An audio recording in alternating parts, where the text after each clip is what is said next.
Hey everybody, so I'm going to make Swiss roll for you today, and I'm just going to go through all the steps because it's really crucial that when you make a Swiss roll you follow each step really carefully so that you don't end up with a flat cardboard chewy Swiss roll. You want it nice and light and fluffy. So before you even start, the first thing you need to do is line your tin. Don't line your tin halfway through, otherwise you'll lose some of the air that you've just put into your Swiss roll. So we do it before we start. So what we need is some greaseproof paper. Just grease your tin, not too much oil, we don't want a greasy Swiss roll, but make sure you get it right into the corners. And then we want the greaseproof paper to sit really nicely in the corner of the tin. So I've got my rectangle and I'm just going to cut a diagonal in like this.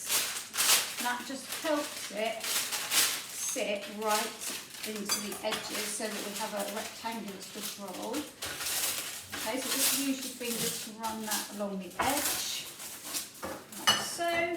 And then we're just going to give it another coating of grease so that it doesn't stick. Not too much, we don't want a greasy Swiss roll, but make sure you get it right into the corners and right up the side so that when we come to peel it off, it peels off quite easily. So, just grease that in there. Okay, we'll just put that to one side. Now you're going to need another 2 pieces of greaseproof paper for when your Swiss roll comes out of the oven. So just have those 2 ready and I'll show you what to do with those later. Okay, so now we're going to make the Swiss roll.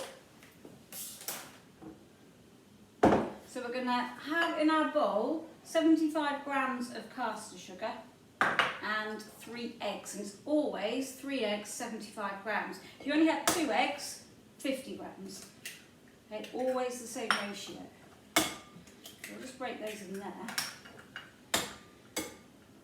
Now, Swiss roll is a fatless sponge, so it's only sugar, eggs and flour.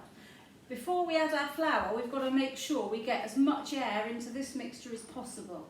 And this is usually where problems happen if your Swiss roll's chewy, it's because you haven't whisked it long enough.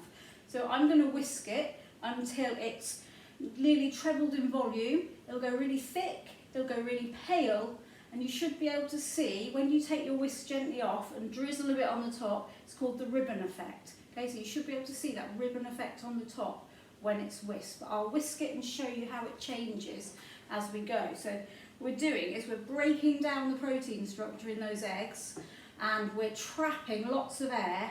The protein is reforming, trapping all that air in there. So let's okay, so breaking up the egg yolks, the sugar's whisking in, and it's going to take a few minutes to get it to where we want it. So really thick and pale. Don't cut it short too early. Keep whisking. The other thing is you've got to be careful not to over-whisk it. Over-whisk it, you'll overwork the protein in those eggs and it will then collapse on itself. And then you'll end up with a mixture again. So you've got to get it just right. So whether you can see that's already increasing in volume, you see lots and lots of lovely air bubbles in there.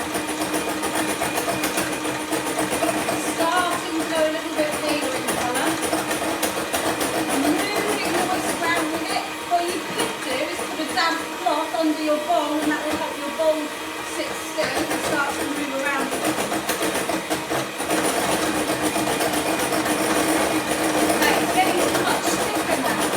It's definitely got paler and it's definitely grown in volume. Keep going. On then keep going.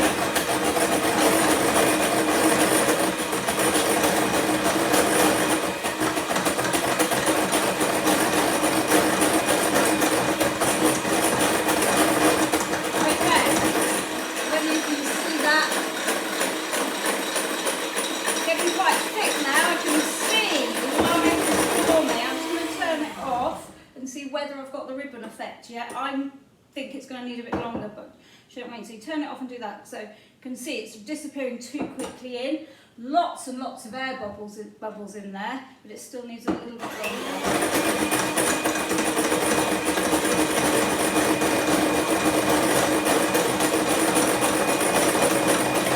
Getting really thick now.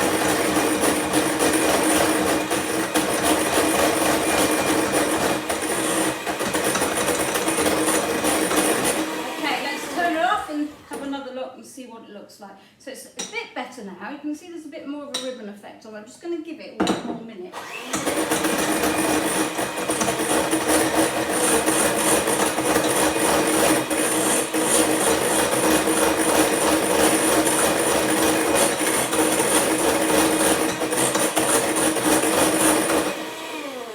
Okay, so it's thick. Look at all that beautiful bubbly air in there.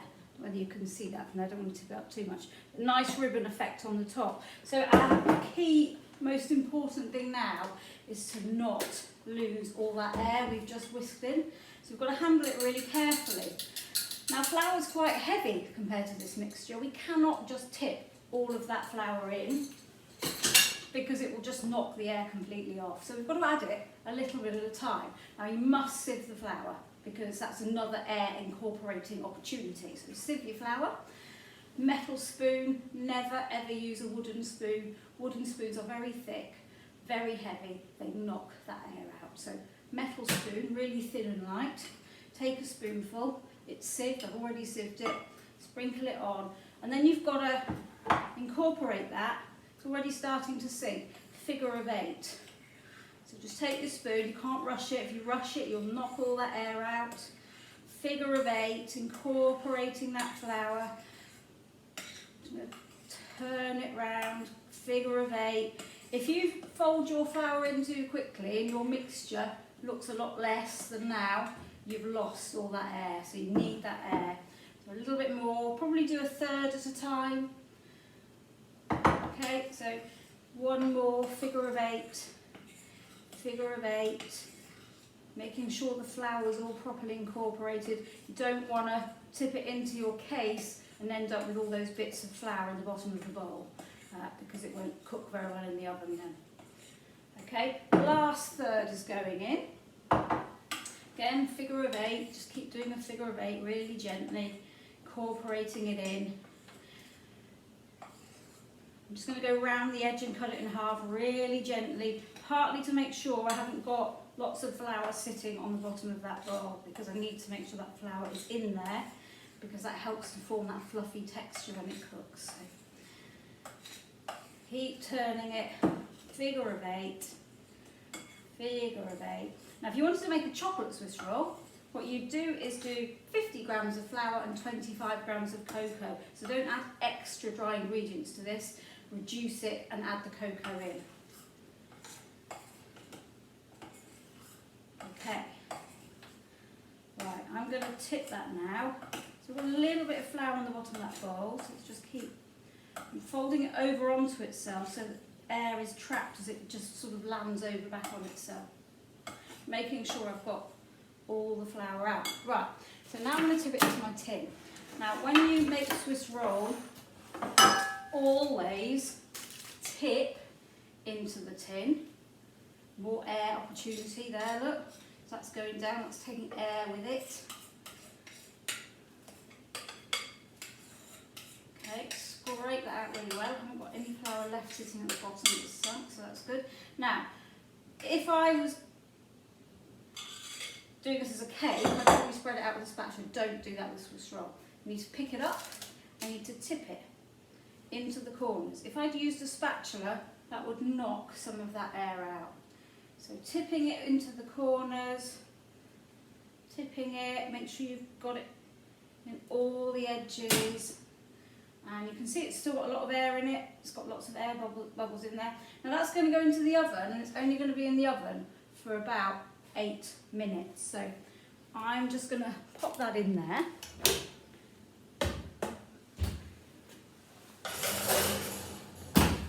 Okay, so that's in the oven. While that's in the oven, I've only got 8 minutes, roughly. Cooks really fast. We don't want to overcook it. If we overcook it, it's going to crack when we try and roll it up. So it's quite crucial we get it just at the right time. while it's in the oven, I need to get my paper ready for it coming out. So we're going to put paper on there. And I'm just going to sprinkle some sugar on, because when it comes out of the oven, it's going to go straight onto this paper upside down. And if we don't put sugar on there, it'll start to condensate and it'll stick to the paper. Okay, so sugar on there. Use caster sugar, don't use icing sugar or anything that's too powdery. Use caster sugar. Okay, so that's ready for it to come out. And while it's cooking, I can be making the filling. So I can be whipping cream, I can be making butter icing, I can be preparing fruit that I want to put into it.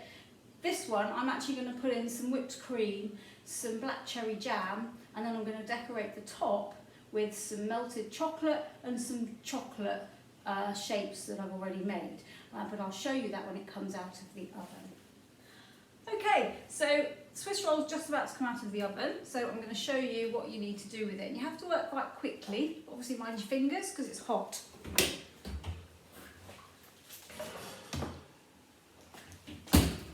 Okay, so here's the Swiss roll. We're going to turn it out straight away onto this sugared paper.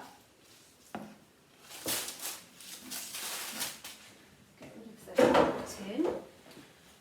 And the first thing I'm going to do is just gently go around the edges of the paper and just loosen it off, so that hopefully then it should just peel off quite easily.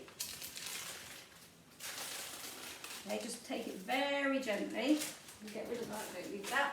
Okay, now we're going to trim the edges, because if we don't trim the edges, they're sort of, obviously they've formed more of a crust, not a huge crust, but a bit of a crust, and they might crack. So this is one of the really good things about making Swiss roll, because you can trim those off.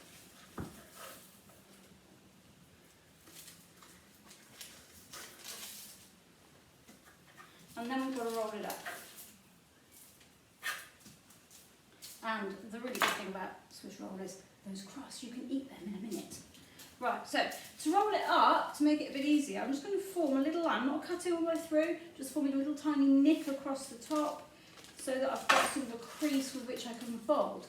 This is where the next bit of paper comes in. So if we were just putting jam in it, you could put jam in that now, roll it up without the paper in the middle. Because we want to put cream in it, or buttercream you might want to put into it, that would melt, you'd end up with a gooey lake or round Swiss roll. It's got to be cold before you put butter icing or cream in. So we've got to roll it up, otherwise we can't make the shape of the Swiss roll. If you cool it like this, it won't roll. You'll just end up with cracked cake mix. So I'm going to put that on there, and I'm just going to use this to help roll. So don't be nervous of it, you're in charge of it. Use your fingers, hold it and roll it, and use this piece of paper to form that roll. Okay? You've got a nice roll. Now hopefully, this is the nervous bit, hopefully I haven't got any cracks. No cracks, okay? So there's the Swiss roll. That's now got to cool. So I'm just going to lift it onto a cooling rack and just leave it to cool. I can't do anything to it now until the middle bit is cooled down. So we'll leave it to cool. In the meantime, I can keep getting my fillings ready. Okay, so the Swiss roll, I'm just going to check that it's cool. So I don't want to be too heavy-handed with it because I don't want to break it. So we've got to treat it really gently. So I'm just going to really carefully unroll and just have a bit of a feel in there and feel how warm it is. It's not too bad. Move it along a bit. And I think that's good to go. Right, so I'm not going to force it down because otherwise that might crack and fall off. So first thing I'm going to do then is I'm just going to put the jam on first, because jam, it won't hurt if it is a little bit warm. So we'll just spread that out. And obviously you can use whatever flavour you want. If you want to use strawberry or raspberry, I'm using black cherry, just because I felt like a change. You could use lemon curd, so you could make a lemon Swiss roll and have a lemon curd butter icing filling and decorate it with candied lemons. So let's get some jam. Just going to make sure as well that I tuck some of that jam right underneath in here, just by gently lifting that up. Don't force it so it won't fall off, okay? Do that. lovely whole cherries in there. And I'm just going to dollop a little bit of cream on. Now carefully with the cream, because if you put too much on, when you roll it up, it's all just going to squidge out the ends. Just dollop some of that cream on. Just give it a bit of a spread out.